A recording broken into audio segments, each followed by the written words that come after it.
Hi, I'm Nancy Stoltenberg. I'm the Director of Whole Brain Teaching Certification for Teachers and the Director of International Relations, working with teachers around the world about whole brain teaching. About 6 years ago, when class sizes in California were growing huge, and I was facing a class of second graders with 36 students, I was searching for new ways of classroom management. I happened upon whole brain teaching. In the last 6 years, whole brain teaching has become my passion. I haven't looked back, and I'm going into my 29th year of teaching, 17 of which have been in second grade. In this video today, I'm going to take you on a tour of my classroom, but I'm going to start you by showing you how to start whole brain teaching in your classroom the first day, whether it's your first day of school or the first day you actually start whole brain teaching in your classroom. When I have my tag on today, I'm going to be in teacher mode, and I'm going to show you what you will say with your students. Good morning, boys and girls. I'm Mrs. Stoltenberg, and I am so glad you are here today at school. Look at me. When I say class, I want you to say yes. Class. Yes. However I say class, you say yes and fold your hands. Class. Yes. Very good. Class, class. Yes, yes. Classity, class. Yesity, yes. You've just started with the first step of whole brain teaching, and you just got 100% student engagement. Oh yeah. When you ask your students to answer with a yes to your class, it just triggers the brain and they're on it. So much better than going 1, 2, 3, look at me. No. Having their hands come together also takes their hands out of places they shouldn't be and focuses the attention back on you. Now I'm going to talk about the next step. You have just shown your class yes. It's your first minute. The next step you're going to go into is Rule 1. So I'm going to show you how to introduce that to your class next. Class, class, yes, yes. I am so excited to see how quickly you are learning. I think you're ready for our first rule. It's called Rule 1. And when I say Rule 1, you're going to take your hand like a fish going through water very, very quickly. Rule 1, follow directions quickly. Rule 1, follow directions quickly. Try that with me. Rule 1, follow directions quickly. Oh, that's a little slow. Rule 1, follow directions quickly. Very good. Turn to the person next to you and practice Rule 1. Rule 1, follow directions quickly. Class, you just brought your class through the first rule. One of my follow-ups with this is to ask them, what are some situations where Rule 1 is very important to know? And you will get discussions such as, if there's a fire drill, if I need to get to the office quickly. Usually they will think of emergency situations. But in your classroom, you're thinking of procedures also. So in this part of Rule 1, we introduce what we call the three-peat. And I start to show my students how to do things that they're going to be doing all year long. So my first trick that I teach them is I ask them to stand up. But I don't say stand, I say bodies up. They are expected to say up, up, up, and say quickly get up, push their chair in, and stand quietly with hands folded. So I say bodies up, they get up, up, up, push their chair in, and fold their hands. You're going to have to do that several times before they get the right way because you're going to show them the wrong way. For example, bodies up. That's the wrong way. And you ask students to model the wrong way. Now you ask them to model the right way. Bodies up, up, up, up. Very, very quickly. However you ask them to do it, practice it until they get to the level you want. However you want it is what they're going to give it, if you expect it.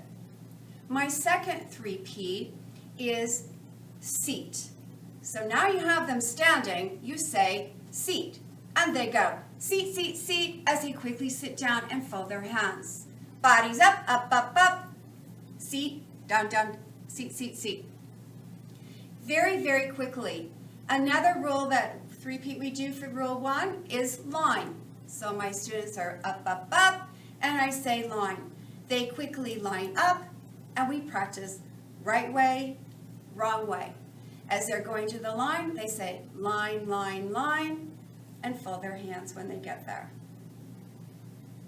You can do rule 1 with your 3Ps for anything you want to do. I do it for writing names in the paper. I'll say name, they go name, name, name.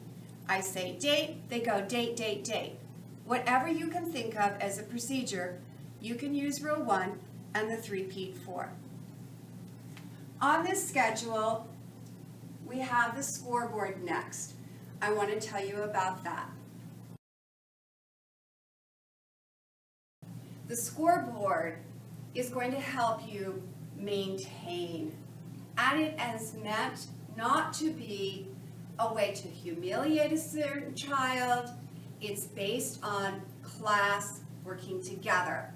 So on my scoreboard, you're going to see a frowny side, as we call it, called the mighty groan, and the smiley side called the mighty oh yeah. And this is how it works. Class, yes. We're ready, I think you're ready, to play the scoreboard game. Tell your partner, I think we're ready. Very good. The scoreboard game has one rule, and the rule is keep the scorekeeper happy. Keep the scorekeeper happy. I'm the scorekeeper. Tell your partner, the teacher is the scorekeeper. In class, when I see things that are making and keeping me happy, I'm going to come over here and I'm going to mark the smiley side. And when I mark the smiley side, you're going to go, oh yeah. But you need to wait until I take my marker off. So let me show you what that looks like. Mighty oh yeah. Oh yeah. Mighty oh yeah. Oh yeah. Class.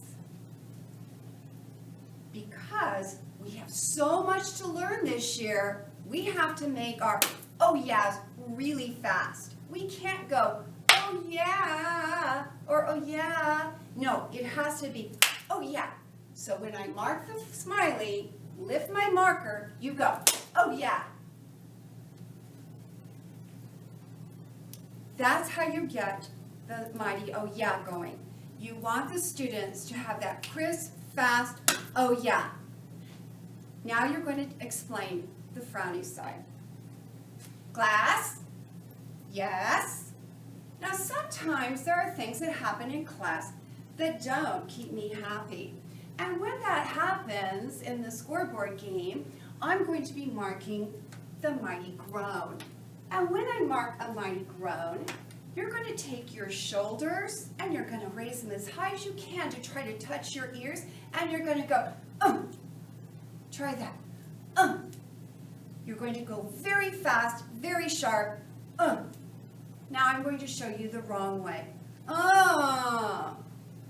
no, no, no. Every second is precious. So if I mark the frown, you go very fast. Let's try that. Mighty groan. Oh, that was too slow. Try it again. Mighty groan. Oh, that was pretty good. Mighty oh yeah. Oh yeah. Oh, I think you can go faster. Mighty groan. Very nice.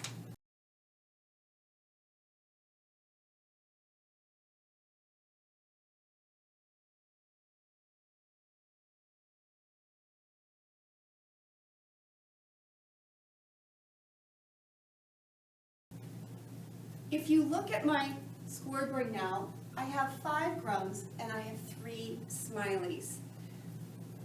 You do not want the score to get further apart than 3.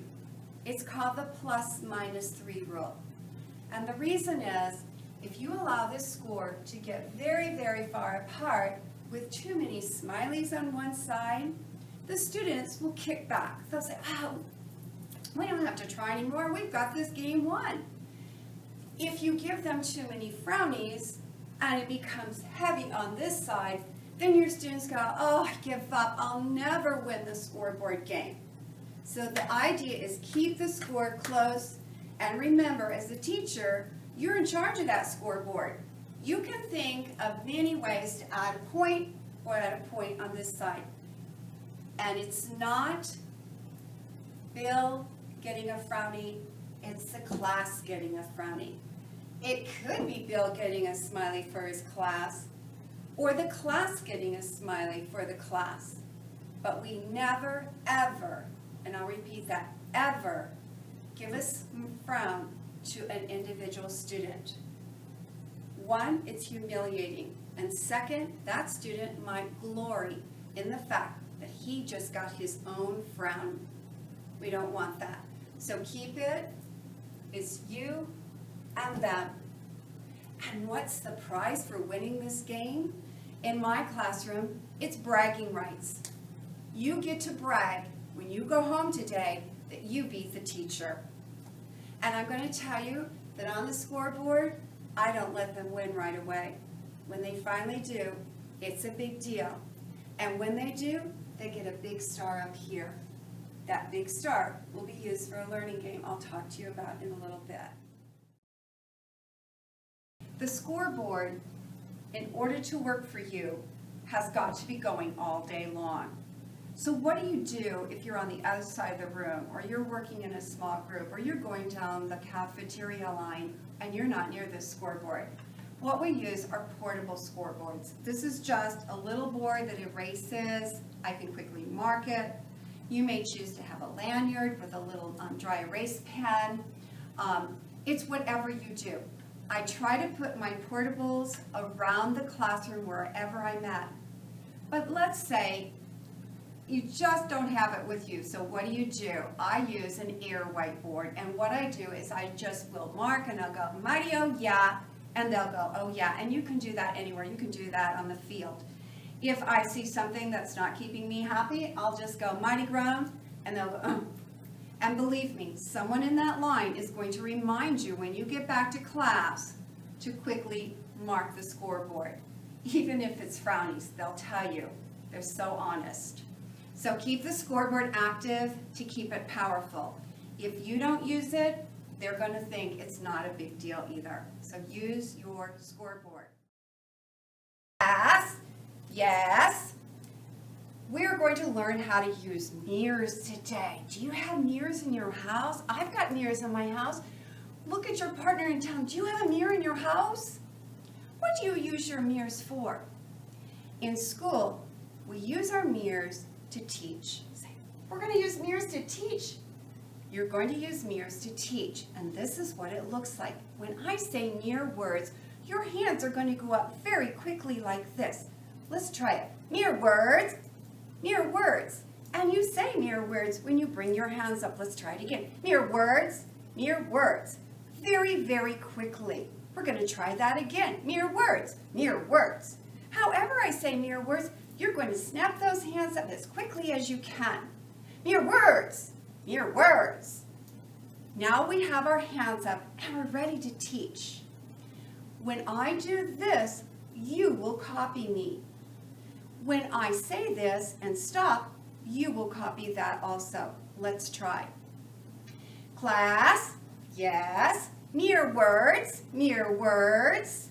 Today, in our classroom, we're learning how to use mirror words. Mirror words. You're going to be doing that with your class all day long. Our mirror words is the strategy we use to give our students lots of opportunities to hear the lesson, participate in the lesson by using gestures and by using the words that you're echoing. It is an amazing tool that allows you to get 100% engagement, because I can tell you, when you look across the room, you're going to know who's participating. Mirror words is going to be used to chunk your lessons, from teaching a math lesson all the way to teaching a class rule. So how do you practice it? The same way. You practice the right way, you practice the wrong way. Mirror words. When you see that the gestures and the mirrors are not as sharp as you want them, say mirror check. And what we do is mirror check is they just do whatever you're doing. And so it activates, it gets the blood flowing, and it's a great activity for the afternoon. That's mirror word. After you've taught mirror words, you're going to teach the next element called teach okay. Teach okay may be called by you previously as pair share. But in teach okay, it's different. In teach okay, you're going to be activating the mirror words, using gestures, using lots and lots of words, and it's one-on-one with another partner. The idea of teach okay is to involve everyone in the discussion, not the same 5 people that you always see raising their hands. Teach okay allows them repeat, practice, and discuss. We're getting into the critical thinking and reasoning area of your class set now. This is how you're going to introduce it. When you first do it, you're going to do this. Class, yes. We're going to do something new today that's called teach okay. You're going to be my teachers. I bet you didn't know when you got to 2nd grade, you got to be the teacher. So here's how you're going to help me be a teacher this year. When I say teach, you're going to say okay. However I say teach, you're going to say okay. Let's try it. Teach. Okay. Let's try that again. Teach. Okay. So you practice that with your classroom several times and you mix it up. Then you do this. Class, yes. When I say teach, you're going to say okay, and then you're going to turn with knees to knees. I'm going to say teach, you're going to say okay while you're turning. We're just going to practice the turning. Let's try it. Teach, okay, class, and you come back. So tell your students, I learned this from Andrea Schindler and Farrah Shipley, put your greased wheels on because the principal bought you wheels for your chair. So we want to swivel. So practice swiveling. If you don't have enough grease, boys and girls, because it looks like some of you aren't turning fast enough, then tell them, grease them up again. Here's what we're going to do next. The next part, when they turn, they're going to get their hands up ready to gesture. This is what it looks like. Class, yes. When I say teach, I want you to quickly turn, only this time, when you turn, you'll get those hands up ready for gestures. Here we go. Teach. Oh, look how fast you are. Let's try it again. Teach. Teach. And you do that several times. You want to get the motion down, and you're going to be able to see who's doing it. Is it fun? Yes, it's going to be fun for them. The idea is get the body moving. Get the body moving. Get the hands up, ready for gestures. Next step. Class, yes, I think you're pretty good at this. So when I say teach this time, you're going to say okay, and you're going to quickly turn, hands up. Only this time, you're going to make your hands move while you say yada, yada, yada, yada, yada, yada, until you hear me say class again. So let me repeat that. When I say teach, you're going to say okay, quickly turn with your hands up and begin to do yada, yada, yada with gestures with your partner. Let's try it. Class, class. When I say teach, I want you to turn to your partner and do the yada, yada, yada. Teach. Okay, yada, yada, yada, class, and they come back. You're going to have to practice that several times. You've just gotten them, now they're talking, they're gesturing, they're making contact with their partner. The next step, they need to know who gets to talk first because that's important. And the idea of Teach OK is we want to teach our speakers to become good listeners. And we want our listeners to become good speakers. Teach OK helps you do that. Watch as they begin to partner one in my classroom is the student closest to the cupboards, and the student closest to the windows is partner two. Partner one will go first, and it looks like this. Class, yes. When I say teach, I want you to turn to your partner, do the yada yada, only this time partner one gets to talk first and say yada yada. Partner one will go first this time. Teach. And partner one begins to talk, and partner two begins to gesture. Then you call them back, class. You're going to practice that quite a bit. And in my classroom, I spend the first at least good week just doing that. We have now reached, at day 11, we have now reached where when partner one begins to speak, partner one stands. When partner two begins to speak, they stand. So they switch. So how do you do that? We have what we call a switch. And the switch activates to know who's going first, who's going second, and then you, the teacher, are monitoring your classroom, and you go, uh-oh, switch. Partner one goes down, partner two goes up, and continues the conversation. The other switch you can do, where the students decide if they're switching, is they do a high-fived switch, and they just go. And then partner one goes down, and partner two goes up, starts, they high five, and partner one goes back up. Two switches. Uh-oh switch, where the teacher decides. High five switch, where the two students decide when to switch parts. That's Teach OK. 100% engagement. Everyone is participating. No matter their learning, no matter where they're at in their speaking or their listening, they're getting practice. Okay, so on my schedule, we've gone to lunch. We played a name game. The rules for the name game are on the Whole Brain Teaching site. It's a great way to get your students learning names and you learning their names and getting them to start doing their college talk, talking in complete sentences. When they come back from lunch, we are doing our rule rehearsal again for Rule 1. Rule 1, follow directions quickly. Then I introduce the other rules, Rule 2, 3, 4, and 5, and I do it basically the same way.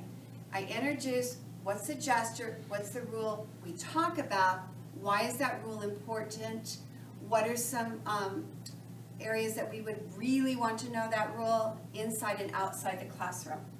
Then I have what I call a fun burst, and that's a button on my wall that I hit, and that's just a quick review. Anytime I want high energy, a review of any concept I'm teaching. My first day, we just practice the rules really fast. Our last big part of the day is the Genius Ladder. And the Genius Ladder is the Whole Brain Teaching way of writing, and we start with teaching a really good sentence. If you look over here, on my wall I have the Genius Ladder, and the Genius Ladder starts with the blah sentence. The giant is blank. Very blah, you could go, the giant is tall, the giant is short, and so on. But it's blah. So we practice that, and we use our Teach OK. They get lots and lots of repetitions, and then we go to spicy. So spicy is when we add more interesting words. Instead of saying the giant is short, we'll change it up and we'll say the huge giant is funny. The green giant is laughing. Whatever you want to say, spice it up at this point. And because it's the first day, I only do these 2 levels. After these 2 levels, you will start to work into adding more information until you finally reach the genius. Look at the whole brain teaching site. There's a whole download on this. It's amazing, and we do it every single day. Every single day. Writing is not just on Tuesdays. Writing is on Monday, Tuesday, Wednesday, Thursday, and Friday, all day long. Before you go home and you dismiss, you want to make sure you practice those rules again and review what you learned that day, just as you would every day in your classroom. So that's your first day. The second day is very similar. They're going to come in. You may have new students. I know we are constantly getting registration, so you're going to be going back basically through the schedule again. You're going to practice your 5 rules. You're going to practice again. What does class yes look like? What does mirror words look like? What does teach okay look like? And in between that, you're using that scoreboard. Use that scoreboard. I use the scoreboard when they walk in the morning. If I think they're not sitting down quickly enough, I'll give them a frowny. If I think they're doing a great job, I give them a smiley. Get the day going. Then I do Genius Ladder at the beginning of the day now. I don't do it at the end like I did the first day. I do it in the morning. By doing it in the morning, you know you've made sure it gets in your schedule. I don't know about you, but sometimes I'll find that my last thing on the schedule seems to drop off, especially when there's unknown events that occur during the day and you just run out of time. So do it in the morning. Make sure you get it in every single day. Go to recess, you come back, you review your 5 rules. I introduce super speed read. Again, look on the whole brain teaching site and there's directions for that. We read, then I start my power picks. These are my power picks up here. I have the one I'm teaching. It's a standard minor and common core at this point. And you can look to see which state applies to you for your common core or your power picks. So we'll practice that. And then we stop, we go to lunch, we review the rules again, I introduce super speed math, and again, the directions for that are in the, on the home page. Then I go into my regular math lesson. We are currently doing social studies, so social studies is next. Then we stop, we clean, and again, we practice our rules. You just finished day 2. And as you can see, they're both very similar, but you've added in a few more elements each time. The heart of my classroom is called the Super Improvers Team, and in the first day of school, in fact in the first 10 days of school in my room, it's just a place on the wall. I don't tell the students what it is, but their names are on it and they're all in white. This wall is based on the idea that students can improve. They're awarded a star based on how they get better. And I remind them that they are not competing with each other, they're competing with themselves. When they get 10 stars on a card, I turn their card up like this, and we have a celebration. We send out 10-finger woos, and I sign the back of the card, and I send it home. I can tell you this little card is more precious than any treasure box prize that you can ever send home, and it's free. It goes home, they celebrate it home, it goes on the refrigerator, and they get the next color. And the next color is determined by where they are on the chart. So if you look here, I start at beginner, they get 10 stars, they go to learner, and so on. When I get to the 4th level, most valuable kid, I take their picture. But they don't get to see their picture. I turn it over. They have to earn 10 more stars. When they get to this level, I turn the card over, and their picture is now up here with my class leaderboard. All positives. It keeps going until you get to the genius level, and we call them living legends. So I'm going to ask you to look up. These are some of my students over the past few years that have become my living legends. And what happens is I tell them that their picture will stay up on my wall as long as I'm teaching or wherever I'm teaching.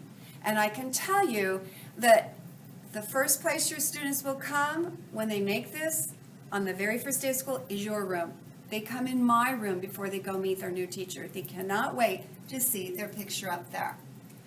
And I can also tell you that the students who are up there may not necessarily be your A+ students, but they are the students that did the most improvement and the most effort throughout the year, and we celebrate them. It is a celebration. The Super Improver team, again, is based on the idea of growth. If they get a star, they cannot lose the star. If they're having a bad day, they're having a bad day. They still keep the star. How wonderful is that? As I said, it's positive. Even for the student who initially goes, oh, I don't want to do that, they get their first star, total buy-in, and the change it makes.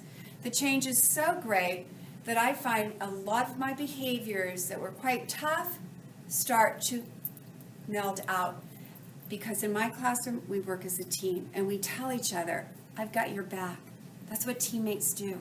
We watch out for each other. We help each other. On my wall also, I have my 5 rules displayed at all times. I have my levels, and if you look over here, I have my practice cards. Now, I put those up right away at the beginning of the year, but I'm going to tell you that I rarely had to use these because of that wall. It's amazing the changes you will see.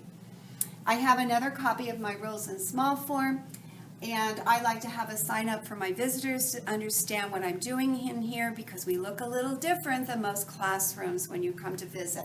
So whole brain teaching in progress. I have a volume meter. It is not yelling and screaming in here. Voice is controlled, and it's up to you. What will you accept as the noise level? How you speak is how they'll speak. You want the fun up, but you also need to have the control of knowing that they are hearing and they're listening to you. So these are my voice levels. My scoreboard, this is my homework graph. In the Whole Brain Teaching site, look up Universal Homework Model, and there's a description. Each day we count how many pieces of homework came in, and there's a star for each piece, and there's extra stars for doing extra. And I remind the parent, when they bring in the extra star, it's not for extra credit. It's for extra stars for their team to play, again, that game called Mind Soccer. These are my power picks that I'm currently teaching. We will practice those for a week every single morning. Each has a gesture, each has a standard that we're learning. When we've learned them, I have a small edition and I put that on my power picks wall. Also on my board, I have my word of the day. Our word of the day was education last week. We have our daily schedule, which we review. And up here are called my brainies. And my brainies are my way of increasing critical thinking. So as students speak, they are using gestures for capital letters, gestures for in marks, gestures for because, a very good way to open up critical thinking for your students. Each week, I introduce a few more. If you look on their desk here, you're going to see that I put a small version on each desk of a cue card. On this cue card are all the brainies that we will be learning this year and activating into the way we speak during mere words, during Teach OK. They just get better and better at this, but you've got to practice it. The cue card is the trick. It's a quick reference and becomes a reference for students who are not as on it or are brand new to our classroom. This is my calendar. My vocabulary wall goes along with my words that I'm doing with our core lit that we're using. And again, we go through these. We learn gestures for those and what they mean. These are just cues to remind the students what we're learning. Our class yes, our hands and eyes, mere words, Teach OK, and then switch. Again, I have a model up of my Genius letter, but the writing for the Genius letter occurs up at my front board. This is just a cue system. These are my Power Picks grid walls, And what happens is the big ones that you saw up front, once we learn them, and you can tell we've been in school a few days, those get moved over here. So these are my language arts, the blue. These are my math on the red. And every morning as part of our daily morning opening, we will practice 2 of these and 2 of these. My students are standing, I call out A1, they say A1, what is a noun? A noun is a person, a place, or a thing, and we practice that.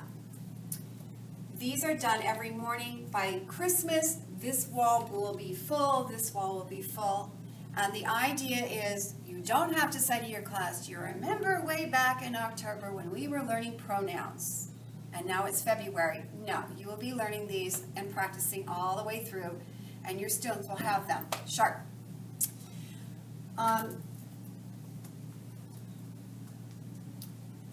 My classroom, as you can see, is arranged in groups of 2. Again, I do this because of the Teach OK.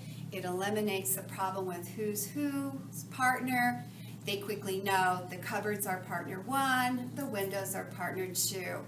It also allows me to move in between them when I am listening to what they're saying during the Teach OK. And just a reminder on Teach OK, don't stop and talk to your students. Praise them for what they're doing or encourage them to change, but don't start a discussion. You are monitoring, you're assessing really quickly on each one of them. Over here are our cubbies. Eventually these will be our independent book boxes where they will be using AR book, accelerated readers. And these are our mailboxes, which you all have. And that's my room. But the great part about my room is the students understand that when they enter here, they enter a very secure and safe place. It's safe because you're allowed to try new things without the fear of being made fun of, feeling like, what am I going to do if I don't know the answer? Because we say, you're still cool when you make a mistake. And they tell me that too. They tell me, you're still cool, Mrs. Stoltenberg. We also use help me. If you don't know an answer, you can say, help me to your partner, and they should help you, because that's what teammates do. Whole brain teaching in my classroom evolves day by day, and just as you're going to become automatic, so will your students in doing this. And you will start to have parents say, my child is going because all over the house, or EE for quotation marks, or when they're talking with a period. And say, that's perfect. That's exactly what you want. Because that means that they're taking this in and they're using it. And how great is that? How great is that? I'd rather get the phone call saying, my child keeps doing because, instead of saying, my child won't do his homework. There's a difference, and you're going to see that. I just want to say, if you continue to try this and you have a bad day, think like your students do. Tomorrow's a new day. Practice. It takes practice. I practiced and practiced, but the great part of it is the first time you say class, you're going to get that yes. I want to show you whole brain teaching for challenging kids. This has everything you need. It contains the scripts that I've talked about. How do I introduce this? What's a fun burst? How do I use the Power Picks walls? Here you go. It's all in classroom management. When you organize your classroom, organize it the way you feel comfortable. Because we say, there are no whole brain teaching police coming around. It's your classroom. Take what I've shown you, pick what works for you, and go. You're going to have a ball. But remember, have fun, smile a lot. It's pure funtricity. Oh yeah.